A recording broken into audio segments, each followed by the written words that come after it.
olwayo ngenda bankulaga ebiroto 12 nga ebiroto bino bobifuna manya nti ogenda kusanga obuzibu okubanga ofumbirwa oba oyinza obutafumbirwa singa obanga tolwanye lutalo nobanga owangula emyoyo gino egiba kikugoba. Ebiroto biraga obusibe obw'obutafumbirwa obanga ebiroto bikulaga mukwano gwange twetaaga okubanga oyita mu deliveries olw'obusibe oba bukuliko olyoke mukwano gwange ofumbirwe. Otegeeza bw'obanga ofuna ebiroto bino notabaako kyokola nga buli relationship yonna gy'oyingiramu efa. Ekyoto namba emu ngambye ebiroto 12 byengenda okuba nga njogerako ebiraga obusibe obw'obutafumbirwa, obusibe obwo. Okay, ekyoto ekisooka okulota nga omuntu akuwasa nga tomulaba, oli ku mukolo gwa mbaga naye nga akuwasa tomulaba, manya nti mukwano gwange that is a demonic wedding. Ekyo mizimu egy'omukuwasa tulina okuba nga okola, tulina okuba nga olwana olutalo ove mu busibe obwo mukwano gwange. Okay, sometimes libeera ddoko liba byakola okubanga bakuumira mu busibe obwo ate ekyo tewali akyagala kumala wa Katonda. So bino bino bigenda okubabuulira abamu babifuna mugenda kutya naye mukwano gwange Bible egamba first of all mwoyo waki wakutya we don't give the spirit of what fear but of what power love and of what sound mind. So totya kintu kyonna kyengenda okwogerako olunaku olwaleero manya nti Katonda ali kusaidiyo okuba nga owangula entalo zonna. Okay, Bible tugamba mu Luka 10:19 baada amaino oyinza okunya ku misota n'enjabe ez'obusakwa na buli maanyi ga mubi tewali kyebakulu bina katono. So teweerabira kintu kyonna, just exposure kulaga kigenda maaso mu nsi ey'omwoyo. Nabye nabimu ng'olaba akuwasa nga tomulaba manya mukwano gwange ddala nga gw'oli mu biro bya kufumbirwa waliwo omuntu aze mu bulamu bwo naye newesanga ebiroto by'oloota mukwano gwange ddayo noonye Katonda olwanda olutalo okulaba nga osumululwa. Buuza Mukama bw'obanga mu butuufu tomanyi kigenda mu maaso mu nsi ey'omwoyo abe nga akubuuja. Namba 2, osobola okuloota nga toli mu ngatto. Yes, ebiro by'olimu bya kufumbirwa naye nga mu butuufu olaba toli mu ngatto. And what's so funny, oluusi obeera ng'oli mu kwanjula oyambadde gomasi ng'onyumye bulungi nnyo naye nga toli mu ngatto. Mukwano gwange ekyo kikulaga nti amagenda g'obufumbo tewali n'akamu, tewali n'akamu. And sometimes Mukama ayinza okukuwunika ku muntu agenda okutwala kati kiba kikunye n'obuuza oba comforting okuva eri Katonda ng'omuntu oyo Mukama Katonda akukkiriza okuba ng'ogenda naye, otherwise owekulembera oyinza okusanga obuzibu gy'olaga. Ekyoto namba 3, osobola okuloota nga olaba kawuula. Kawuula kwe kwegatta n'omuntu. Okay, now ekyoto kino tekiri nakyo kiri so common nga bw'oloota ekyoto kino nga wegatta n'omuntu ng'ebintu bifa. Okay, wadde relationship egenda maaso ebadde very very serious wadde muteesa kugenda waka kakati oloose kawuula genda okulya ng'omuntu yeekyanze. Ekyoto kyo kifunanga mukwano oli mu relationship oba ng'olina ky'ogobako kyonna manya nti target ye kino ekizimu ekize kuzikiriza. Okay, kize kuzikiriza ekyo ky'oliko todabuzaawo n'otula ng'omwana wa Katonda. Ekyoto ekyokusatu kibali kyakumeka ekyo kyakusatu. Ekyoto ekyokuna bagenda buli biroto 12. Ekyoto ekyokuna okuloota omuntu eyafa. Omuntu eyafa naddala ng'oli mu biro bino eby'okufumbirwa n'oba ng'oloota abafu, those ancestral powers, emyoyo gyagirondoola okuzaalibwa n'omusaayi. Okay, gye tuyita kalondoozi egyo girondoola emyoyo egiteekawo uniformity oba mwetutu teri mbaga z'olabayo, teri diguli z'olabayo, tolina kyolaba kigenda mu maaso. Kakati noloota abafu abo ng'olina ky'okola kuweeta bino bya bufumbo oba ekirala kyonna manya nti mukwano gwange ataaka eri ku ekyo. Ogoba ku byagenda bweru oloota bafu. Ogenda oli mu season ya kufumbirwa oloota bafu manya nti mukwano gwange ekyetaba bafu kubanga bazikiriza buli kintu kyonna. Okay, kyolina okuba ng'okola kubanga olwana obe ng'ova mu ki mu busibe. Tugambye ekisooka ng'oli ku mukolo naye nga mukwano gwange akukwasa tomulaba.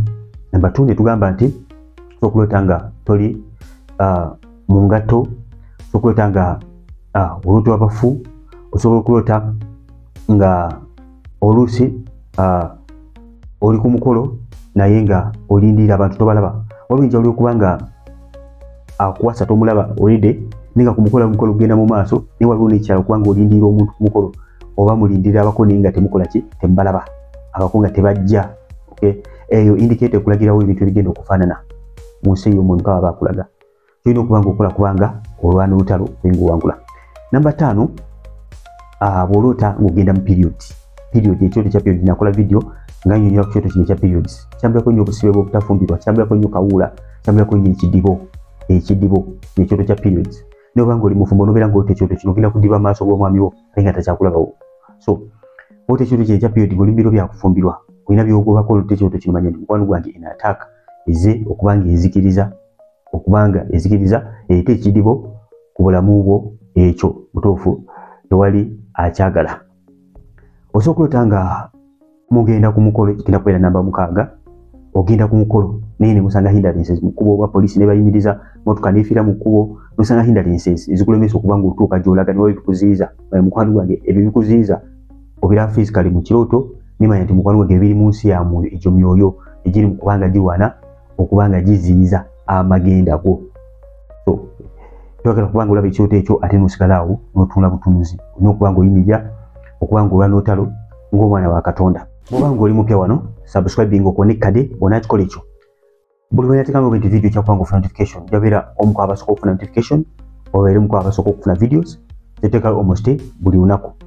Subscribinga kona kade selectinga all ota selectinga all oyinza okutafuna notification. So selectinga all osobola okubanga ofuna notification buli lwetunaba otaddeyo videos zaffe eziyigiriza wano. Kale katuyongereyo ekyoto ekirala osobola okulota nga oli ku banga ogenda kubanga ogenda ku mikolo ogenda ku mbaga embaga yiyo naye nga mukwano gwange toli ready. Okay, toli ready n'akamu nga omukolo ogenda kubeera wammwe naye ng'olaba tonayambala gawuni tonabakola kintu kyonna ng'olinga gwe atali mugole naye nga ebintu byonna bigenda mu maaso naye nga toli ready nga n'obudde butuuse oluusi oba ogenda ku kyaki oluusi obwaki nga butuuse naye nga gwe toli ready n'akamu. Okay, ekyo nakyo kiba kikulaga mukwano gwe bwakyaliwo obusibe tonaba kubeera ready n'akamu kubanga oyingira institution eno ey'obufumbo. Ekyoto kyano zikuba kya namba 8 oba 9 okulota nga oli wammwe oddayo emabega. Okay, ekyoto kiba kyakudda mabega kulota nga ozze wammwe eri mu kyalo oli mu biro byakufumbirwa naate ng'olota nnyo ng'oli eri wammwe mu kyalo olota ozze mu kyalo buli kaseera buli kimu okirootera mu kyalo. Okay, ekyo ekirooto omukwano kiba kyakudda mabega setbacks. Nakola video ekwatagana ku birooto ebyokudda mu kyalo ja gino nejja kugiraba. Oli mu sizoni ya magenda go ate olota kyalo buli kaseera olota kimu okirootera mu kyalo oluusi olotyamu n'abafu. Mukwano gwange egyo byogize okuba nga gikuzza emabega. Osobola okulota nga bakusazeeko enviiri oli mu biro byakufumbirwa naye tolota bakusazeeko enviiri. Nakola video ekwatagana ku nviiri okulota nga bakusazeeko enviiri mukwano gwange kibeera kiswalo pyuwa kiba kigenda kujja ku bulamu bwo. Enviiri zo ng'omukyala kye kitiibwa kyo Mukama yakikuwa tezibika ku kitiibwa kyo. Kakati bwe bakusazeeko enviiri mukwano gwange ekyo the fact that olanga bakusazeeko enviiri manya nti mukwano gwange ekyo kiraga ogenda kubanga kiswalo kijja ku bulamu bwo disappointment bulamu bwo ekyo tewali akyagala. Now ekyoto ekirala kyoyinza okulota osobola okulota nga ebirooto ebyeddogo. Okay, ebirooto ebyeddogo osobola okulota nga mutuufu oli mu season ya kubanga ofumbirwa naye nga waliwo amalugu golokose eno season eno y'okufumbirwa abantu balugeramu nnyo buli muntu yenna atakwagala mu kaseera ku wagenda ogolokoka okubanga akola buli kyonna kyasobola okukola okubanga aziyiza amagenda go ag'obufumbo. Kubanga oli mulokole oli mwana wa Katonda otegeera kibayita okusaba kumanga ekyoto ekyokusaba funayo mikwano gyo egigenda okukwanirira mu period eyo tewemalira wekka kubanga period ebeera very busy ate oluusi sometimes ebirowoozo biba bitambula nnyo so weetaaga ate concentration yamanyi kusaba so funayo ba prayer partners abayimira naye mukume ekyoto ekyokusaba until when ng'okoze ki ng'owangudde. Ebimu ku birooto byogenda okulota nga biraga eddoko nakola video eraga ebirooto ebyeddoko ekisookera ddala osobola okulota ebisaanyi osobola okulota nga olota abalalu ono bagala kusuula ddalu lwaki kubanga ogenda kufumbira abantu no bali fa ne bannange. Olota biki ebirala misota bintu bwe bityo ebitambulako nnyo amalogo nga byolota misota bwe bityo naye mukwano gwange olina okuba nga oyimirira olwani you are under attack. Todda buzaawo kubanga otunula butunuzi nga olaba bintu bigenda maaso bwe bityo.